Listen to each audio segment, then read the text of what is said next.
आइए हम लोग शुरू करते हैं। क्लास 12 यानी कक्षा 12,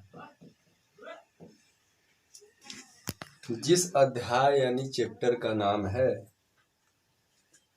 सरफेस केमिस्ट्री। सरफेस केमिस्ट्री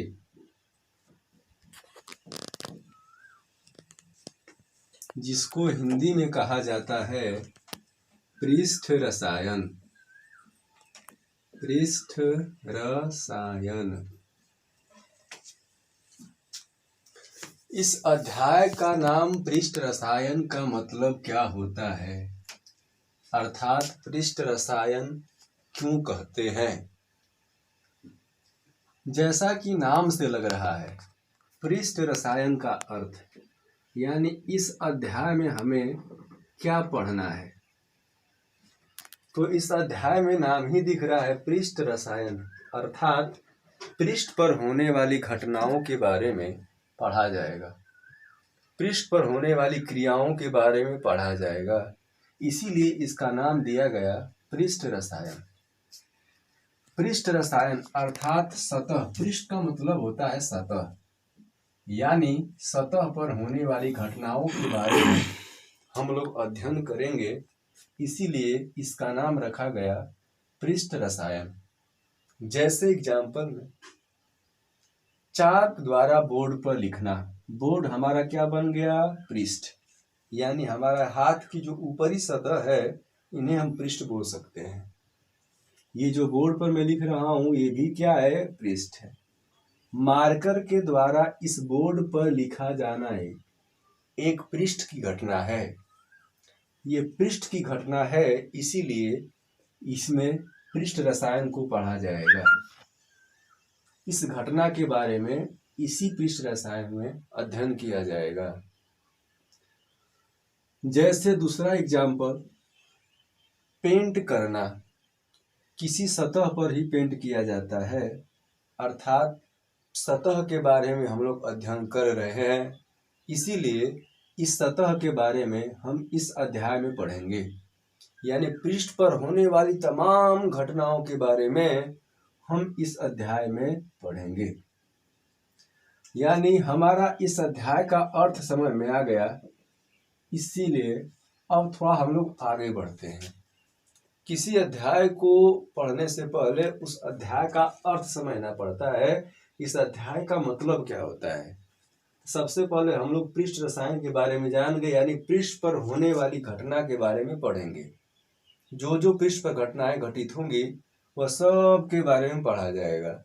इसीलिए इसे पृष्ठ रसायन कहा गया। इसमें 3 मुख्यतः टॉपिक पढ़ेंगे। 3 मुख्यतः टॉपिक। पहला है कुलायडी विलयन। कुलायडी विलयन। दूसरा होता है उत्प्रेरक। उत्प्रेरक एवं उत्प्रेरण। तीसरा मुख्य टॉपिक होगा आपका अधिशोषण।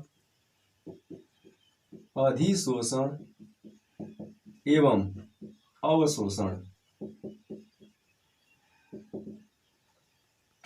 3 मुख्यतः टॉपिक के बारे में हम लोग अध्ययन करेंगे। पहला कुलायडी विलयन, दूसरा उत्प्रेरक एवं उत्प्रेरण।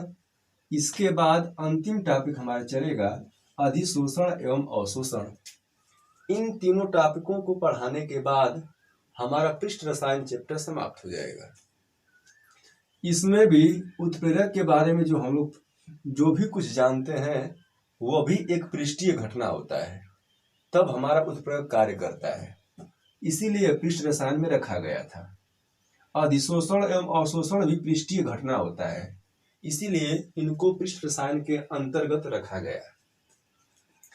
तो सबसे पहले इस चैप्टर को पढ़ने से हमें फायदा क्या होगा, पढ़ने से मतलब क्या है। हम इस चैप्टर को जान जाएंगे तो क्या जान जाएंगे, ये सब अध्ययन इसी हम चैप्टर में करेंगे। ये चैप्टर आ गया तो हमको क्या आ गया, हम सीख लिए तो क्या जान गए, इसका कहाँ कहाँ प्रयोग किया जाएगा, ये सभी के सभी बारे में हम लोग अध्ययन करेंगे। तो चलो आइए देखते हैं इस पृष्ठ रसायन में सबसे पहले हम लोग पढ़ेंगे जिस टॉपिक का नाम है कोलाइडी विलयन। कोलाइडी विलयन, कोलाइडी विलयन, कोलाइडी विलयन क्या है? ये बात जानने से पहले हमको ये जानना पड़ेगा कि कोलायड क्या होते हैं। कोलाइडी विलयन जानने से पहले हमको ये जानना पड़ेगा कि कोलायड क्या होते हैं। तो चलिए समझते हैं कि कोलायड क्या है। तो जाहिर सी बात है कि कोलायड कणों को कहा जाता है, कणों को। अब रह गया प्रश्न ये कि ये कण क्या होते हैं, ये कण किसे कहा जाता है, तब ना कोलायड समझेंगे हम लोग। तो चलिए आज बात करते हैं थोड़ा सा कणों के बारे में। पदार्थ उठाओ और पदार्थ का छोटा सा भाग करो, पदार्थ का बहुत छोटा सा भाग करिए आप, तो उसी पदार्थ के छोटे से भाग को हम लोग कण कहते हैं। कोई भी पदार्थ उठाइए, उसका भाग छोटा कीजिए, उसी छोटे से छोटे भाग को हम क्या कहते हैं? कण कहते हैं। लेकिन सभी कणों को हम कोलायड नहीं कह सकते हैं, ये भी एक प्रश्न है। कोलायड तो कणों को ही कहते हैं, लेकिन सभी कणों को हम कोलायड नहीं कह सकते हैं। इसमें भी कुछ ऑब्जेक्शन है, इसे हम आगे समझेंगे। लेकिन थोड़ा सा कण के बारे में डिटेल पढ़ें। कण क्या है? तो पदार्थ का छोटा सा भाग ही कण कहलाता है। सर पदार्थ क्या है, ये भी प्रश्न बन गया। तो चलो भाई, सबसे पहले अब जानते हैं कि पदार्थ क्या है। स्टडी ऑफ मैटर, पदार्थ के बारे में अध्ययन करें। पदार्थ जानेंगे तो कण जानेंगे, कण जानेंगे तो कोलायड जानेंगे, कोलायड जानेंगे तो कोलाइडी विलयन जानेंगे हम लोग। चलिए आइए देखते हैं सबसे पहला प्रश्न कि पदार्थ क्या है। आप लोग पहले से पढ़ते आ रहे हैं कि पदार्थ, मैटर यानी पदार्थ, पदार्थ उन को कहा जाता है जिसमें भार होता है और जो स्थान घेरते हैं। जो लोग भार रखते हैं, जो लोग स्थान घेरते हैं, उनको कण कहा पदार्थ कहा जाता है। जैसे एग्जाम्पल में टेबल, टेबल को उठा लो, टेबल ले लो, कुछ तो कुछ भार होगा ना। टेबल को कहीं भी उठा करके रख देंगे तो कुछ ना कुछ स्थान तो जरूर घेरेगा। इसका मतलब कि टेबल हमारा पदार्थ हो गया, जिसके पास दो गुण होंगे, एक तो भार, दूसरा स्थान घेरना। जाहिर सी बात है कि वो पदार्थ हो गया। टेबल हो गया, ब्रेंच हो गए, कुछ न कुछ भार तो होता ही है और कुछ न कुछ जगह घेरते ही है। चलिए और थोड़ा सा डीप में जाते हैं। और हमारा हो गया, देखिए बात करते हैं, देखिए हवा की, हवा, हवा भी पदार्थ है भाई साहब। ये मत समझिए हवा पदार्थ नहीं है, हवा भी पदार्थ है, द्रव भी पदार्थ है। क्यों? क्योंकि हवा में भी भार होता है और हवा भी स्थान घेरता है। विश्वास नहीं है? नहीं विश्वास है तो काम करिए, हवा को टायर में भरिए, टायर का वजन बढ़ जाएगा। जैसे हवा टायर में जाएगा वैसे टायर फूल जाएगा। इसका मतलब कि टायर में हवा गया और स्थान घेर लिया। इसका मतलब कि हवा के पास भार भी है और अंदर जाके जगह भी घेर लिया, यानी हवा भी क्या हुआ? पदार्थ हो गया, पदार्थ। द्रव भी पदार्थ है, आप तो जान ही गए। ये खाली बाल्टी है, उसमें कुछ नहीं है, द्रव भर दो भारी हो जाएगी, द्रव जाएगा तो जगह भी घेरेगी बाल्टी के अंदर।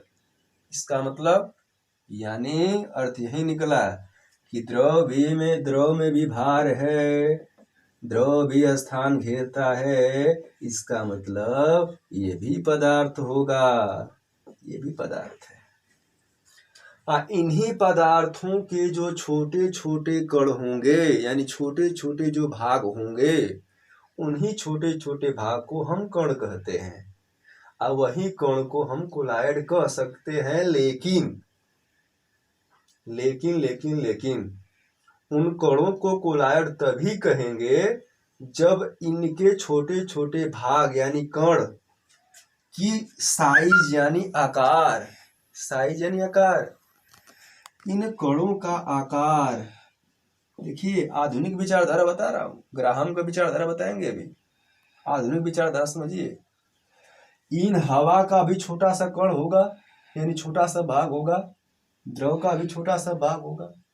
जो ये छोटा सा भाग है, जो ये छोटा सा भाग है उसी को कण कहेंगे और वही कण कोलॉइड कहलाते हैं। लेकिन ध्यान सुनिएगा, सभी कण कोलॉइड नहीं कहलाएगा। तो सर कौन कहलाएगा कण? वही कण कोलॉइड कहला सकता है जिस कण का आकार, नई विचारधारा के अनुसार बता रहा हूं, ध्यान सुनिएगा, नई विचारधारा, उन्हीं कणों को हम कोलॉइड बोलेंगे जिन कणों का आकार 10 एंगस्ट्रॉम से लेके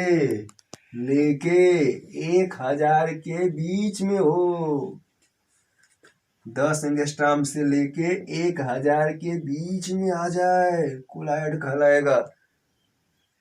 यदि इसका कण की साइज इससे भी छोटा हो जाता है, यानी 1 एंगस्ट्रॉम से लेके 10 एंगस्ट्रॉम के बीच हो जाए, तो वह कोलॉइड नहीं कहलाएगा, वो कहलाएगा क्रिस्टलायड। क्रिस्टलायड मीन्स कि 10 एंगस्ट्रॉम और 1000 एंगस्ट्रॉम के बीच वाला जो कण का साइज होगा ना, उन्हीं को कोलॉइड कहेंगे। सभी कणों को कोलॉइड नहीं कह सकते, उन्हीं कणों को कहेंगे जिनका कण का साइज 10 एंगस्ट्रॉम से चहेट के मतलब लेके 1000 के बीच में होगा, वही कोलॉइड कहलाएगा। सभी कण कोलॉइड